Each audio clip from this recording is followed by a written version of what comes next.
కరీంనగర్ జిల్లా హుజూరాబాద్లోని రామాలయం చుట్టూ పక్కన గత 4 రోజుల నుండి నాగుపాము సంచరిస్తున్న విషయాన్ని గ్రామస్తులు గుర్తించారు.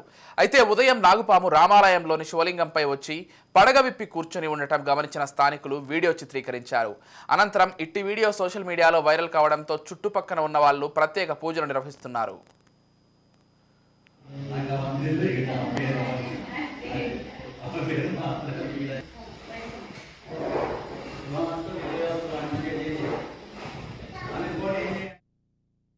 రోజు మన హుజూరాబాద్ గ్రామంలోని శివరామాలయం ఆవరణలో గత 4-5 రోజుల నుండి నాగుపాము సంచారం చేస్తూ ఉంది.